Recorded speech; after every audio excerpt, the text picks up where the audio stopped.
Good afternoon and welcome to Spectrum Television News at 12. I am Uyai Imam. Come to you live from Uyo. Let's take a look at the headlines. Vice President Shatima says Katsina reviving Northern Nigeria's legacy of enterprise. Portal for 2025-2026 academic session.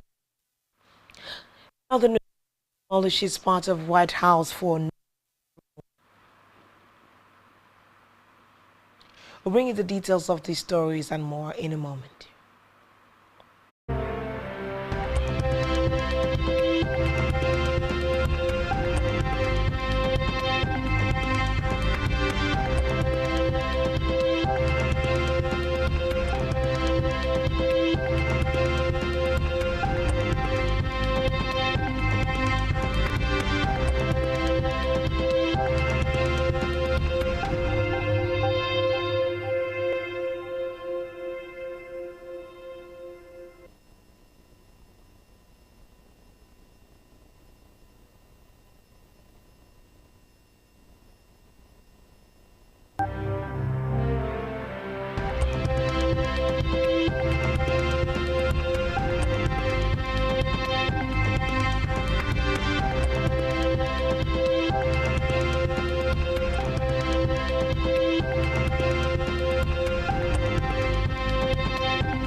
Good afternoon and thanks for joining us. This is the news at 12.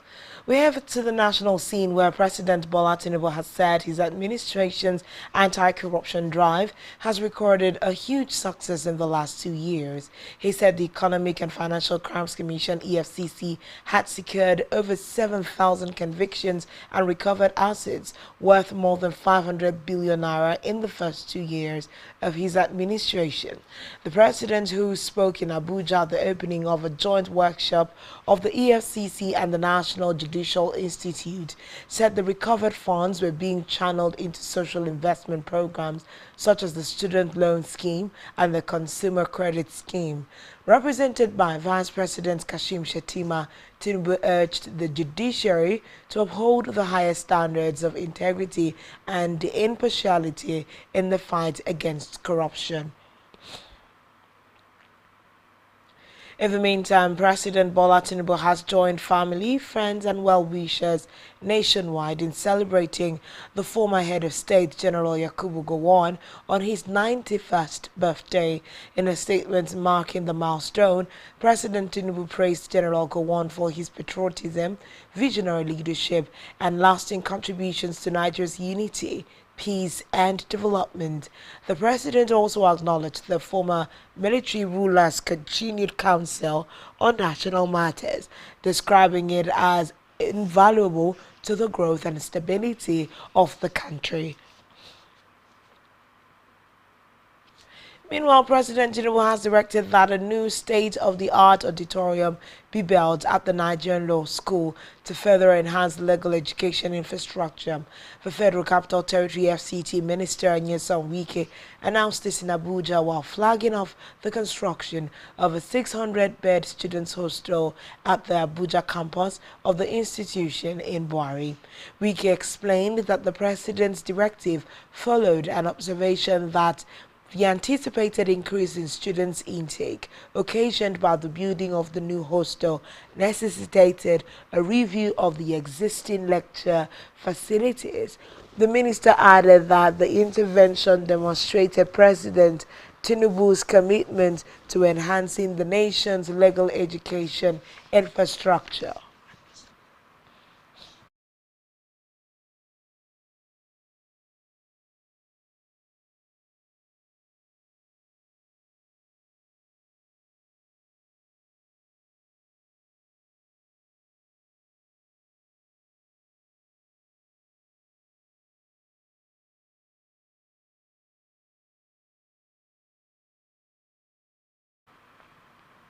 Away from that, the Vice President Kashim Shettima has commended the Governor of Katsina State, Diko Umarada, for his visionary leadership in promoting innovation, enterprise, and youth empowerment.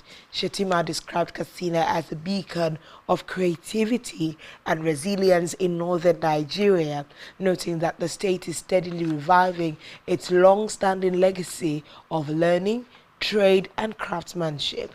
Speaking at the maiden edition of the Katsina Micro, Small, and Medium-Sized Enterprises MSME Awards held at the Government House Banquet Hall, the Vice President lauded Katsina's rich heritage as a center of knowledge and culture that has shaped northern Nigeria for generations. He called for renewed industrialization efforts, urging the conversion of local raw materials such as cotton and millet into thriving industries that can create jobs and drive inclusive growth. Away from that, the federal government has said that it is targeting the creation of at least 20,000 jobs annually through the launch of the second phase of the Nigeria Jubilee Fellows Program. NJFP, aimed at connecting high potential graduates with real world work experience, training, and mentorship. This was disclosed during the inauguration of the Project Steering Committee of the NJFP 2.0 by Vice President Kashim Shettima in Abuja. Shettima noted that the goal of the NJFP is to bridge the transition gap between learning and earning for thousands of young graduates with the required education but no job opportunity. Maintaining that the NJFP is a Nigerian program shaped by national priorities and the nation's sense of purpose.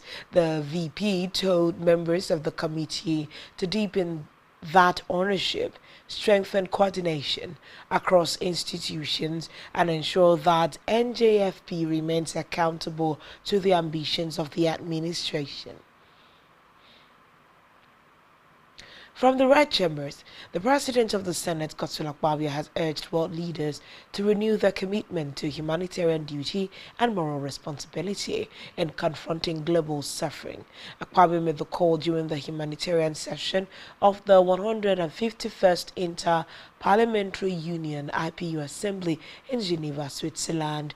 In a speech delivered on his behalf by Senator Osita Ngu, he stated that the true measure of a nation's greatness lies not in its wealth or military might, but in its compassion and dedication to protecting the vulnerable. The Senate President noted that Nigeria continues to uphold its humanitarian and constitutional obligations through the establishment of institutions such as the Ministry of Humanitarian Affairs, the National Emergency Management Agency, and the National Commission for Refugees and Displaced Persons. He called on global leaders to place peace above conflict, warning that wars only yield generational devastation. In a separate development, the Nigeria Customs Service has taken a major step towards modernizing its operations with the official launch of the Customs Verification Management System, a digital platform designed to enable Nigerians verify the clearance and duty payment status of imported vehicles within minutes. Unveiling the platform at the Customs headquarters in Abuja, the Comptroller General of Customs, Adewale Adeniyi, said the initiative represents a bold step in the service's ongoing reform drive aimed at improving transparency, accountability, and efficiency in customs operations. According to him, the new verification system was developed in partnership with a trade modernization project and indigenous technology firm to address long-standing challenges associated with vehicle clearance and documentation. And then he explained that the system was built to empower citizens, importers, and dealers with verifiable data while helping customs officers eliminate manual bottlenecks, standardize operation across commands, and strengthen enforcement capabilities. In another development, the Nigerian Education Loan Fund, NEL Fund, has officially opened its student loan application portal for the 2025-2026 academic session. The loan is expected to provide financial support for students across tertiary institutions in Nigeria. This is contained in a statement issued today by NEL Fund's Director of Strategic Communications, Oseyemi Oluwatuyi. The agency said the application window will run from Thursday, October 23rd, 2025 to Saturday, January 31st, 2025. It urged fresh students to apply using their admission number or JAM registration number in place of matriculation numbers. Elsewhere, the Nigerian Labour Congress (NLC) has issued a 4-week ultimatum to the federal government to conclude negotiations with all tertiary institutions-based unions. This comes as the NLC found that the no work, no pay policy introduced by the government as a form of sanction to members of the Academic Staff Union of Universities for embarking on a nationwide strike. The president of the NLC, Joe Ajero, made this known in Abuja, stating that when the 4 weeks elapses and the negotiation is not concluded, the organs of the National Executive Council will meet and take the action that all workers in the country will be involved. Meanwhile, the national leadership of the Academic Staff Union of Nigerian Universities, ASU, will meet today to evaluate its position on the ongoing strike by its members. The development comes after ASU disclosed that the government's renegotiation team, led by Yalail Ahmed, came to the negotiation table with a documented response to the union's demands and made some offers to it. In a strike bulletin issued yesterday, the union acknowledged that progress was being recorded in certain areas such as the release of third-party deductions, arrears of promotions, mainstreaming of earned academic allowance (EAA), confiscation of University of Abuja land, and victimization of its members in Kogi State University (KSU), Lagos State University (LASU), and Federal University of Technology (FUTO). Recall that the union had given a 14-day ultimatum to the federal government for the conclusion and implementation of the renegotiation of the 2009 federal government ASU agreement, as well as addressing other demands of its members. Now to the continent of Africa. Madagascar's new head of state, Michael Radorina, has named Salama Rajanelvelo as the civilian prime minister following a military takeover last week. Recall that Army Colonel Michael Radorina, who announced that the military had taken power after Rajoelina was impeached for desertion of duty following weeks of protests, was sworn in as president. According to reports, following consultations with the National Assembly, Radorina chose Salama as the new premier. And on the foreign scene, Sene Takachi has won an historic vote to become Japan's first female prime minister. The 64-year-old conservative is known as Japan's Iron Lady. Reports say this is her third attempt at becoming the Japanese leader, and she is the fourth prime minister in 5 years from her scandal-hit party LDP. Takaichi belongs to the Liberal Democratic Party's hardline wing and is a protege of the late former Prime Minister Shinzo Abe. Still on the foreign scene, parts of the White House East Wing have been demolished as construction begins on U.S. President Donald Trump's new ballroom. Construction crews have torn down massive chunks of a covered entryway and windows in the East Wing, which Trump said is being fully modernized. Recall that the president previously said that his $250 million White House ballroom addition would be near the existing structure but would not change it. Trump announced the construction in a social media post, saying, "Ground has been broken on the much-needed ballroom space. Still to come in the news. Nottingham Forest appoints Shane Dichi as new manager. Stay tuned for details in a moment.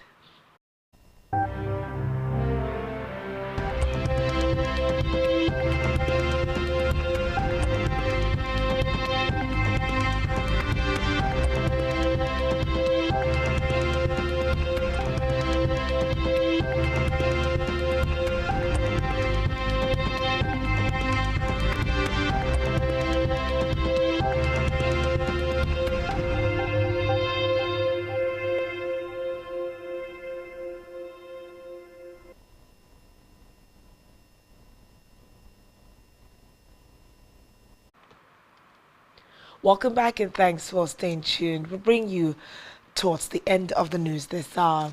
On our business news, the federal government has commenced a nationwide revenue recovery exercise aimed at boosting inflows into the federation account and plugging financial leakages across key revenue-generating agencies. A statement signed by the Revenue Mobilization, Allocation and Fiscal Commission, RMAFC, head of the Information and Public Relations Unit, Mariam Yusuf, indicated that the initiative is part of efforts to enhance fiscal transparency, strengthen accountability, and ensure that all statutory revenues due to the Federation are duly remitted.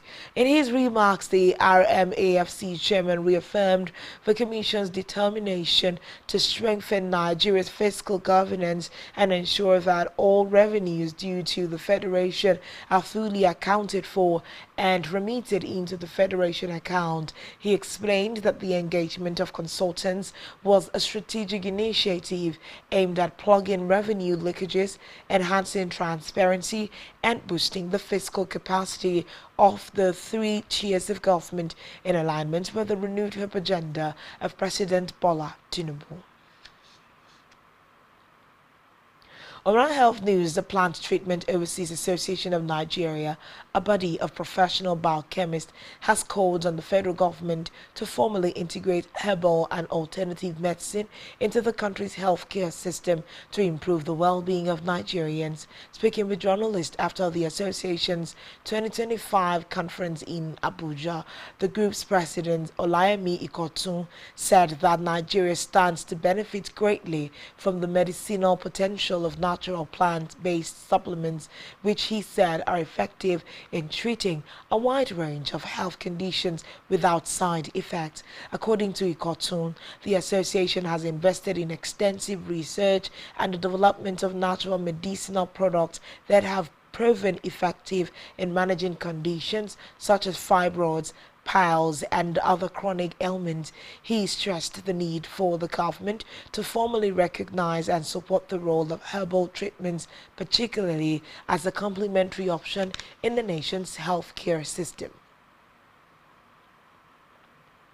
Now to the world of sports, where Nottingham Forest have appointed former Burnley and Everton boss Shane Dichi as their new manager. The 54-year-old Englishman, who has signed a contract to run until the summer of 2027, becomes the Forest's third different boss this season. Dichi succeeds Ange Postecoglou, who lasted just 39 days and was sacked 17 minutes after Saturday's 3-0 defeat by Chelsea in the Premier League. Dichi's first game will be a Europa League game at home to Porto on Thursday, before Forest faces Bournemouth in the Premier League on Sunday.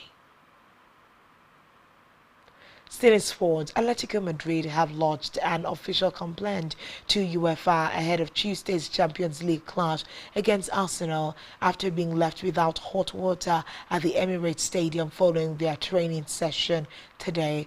Marca reports that the La Liga side trained in London on a rainy day, but they were unable to shower before leaving the stadium. Diego Simeone's men had reported the issue to Arsenal staff shortly after Atletico arrived, but it was not resolved before the end of training. The Spanish side expressed surprise that a modern stadium such as the Emirates could experience such a basic facility issue, especially during a major UEFA competition. On entertainment news, Nigerian singer and entrepreneur Oluwatosin Ajibade, popularly known as Mr. Easy, has revealed his new profession. The skin-tight crooner shared that he is now focused on online streaming. He disclosed this while responding to a fan who asked whether he has ditched music for content creation. And that's all we have for you at this time. Do ensure to follow us on social media, subscribe to our YouTube channel, all of which you can find on our website, spectrumtvlive.ng. You have been watching Spectrum Television News at 12. I am Uyai Emma. Thanks for watching. Enjoy the rest of your day. Good afternoon.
Spectrum TV, broadening your horizon.